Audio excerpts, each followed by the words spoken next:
तर हे दृश्य आपण पाहतो आहोत। अमरावतीमध्ये विमानतळाचा लोकार्पण सोहळा, उद्घाटन सोहळा मुख्यमंत्री देवेंद्र फडणवीस यांच्या हस्ते पार पडतोय। तर तिकडे नाशिकमध्ये ठाकरेंच्या शिवसेनेचं शिबिर आयोजित करण्यात आलेलं आहे।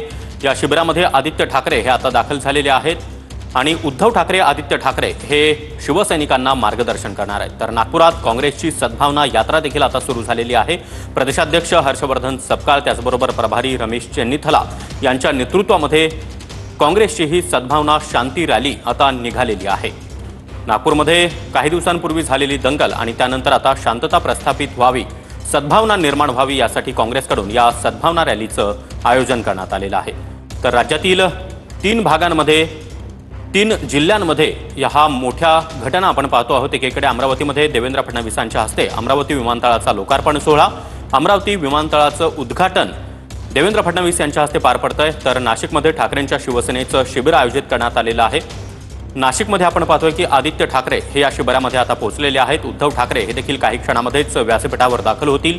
उद्धव ठाकरे आणि आदित्य ठाकरे हे देखील शिवसैनिकांना संबोधित करणार आहेत, मार्गदर्शन करणार आहेत। तर दुसरीकडे नागपुरात काँग्रेसची सद्भावना यात्रा आता सुरू झालेली आहे।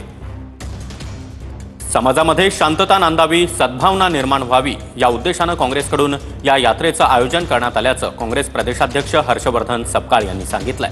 काही दिवसांपूर्वीच काँग्रेसमध्ये 2 समाजामध्ये तेढ निर्माण होऊन दंगल घडलेली होती। त्यानंतर पोलीस असेल, गृह विभाग असेल यांनी तात्काळ नागपूरमध्ये शांतता प्रस्थापित करण्याचं काम केलं। मात्र ही शांतता अबाधित राहावी, लोकांमध्ये, समाजामध्ये सद्भावना असावी या उद्देशानं काँग्रेसकडून आता सद्भावना शांती मार्चचं आयोजन करण्यात आलेलं आहे। काँग्रेसचे अनेक दिग्गज नेते, बडे नेते या रॅलीमध्ये सहभागी झालेले आहेत। प्रभारी रमेश चेन्नीथला हे देखील या सद्भावना रॅलीमध्ये सहभागी झालेले आहेत। तर 3 मोठ्या बातम्या, 3 मोठ्या शहरांमधल्या मोठ्या घटना आपण पाहतो आहोत। एकीकडे अमरावती, नाशिक, नागपूर अशा 3ही शहरांमध्ये आज मोठी घटना घडताना आपल्याला पाहायला मिळते आहे। अमरावती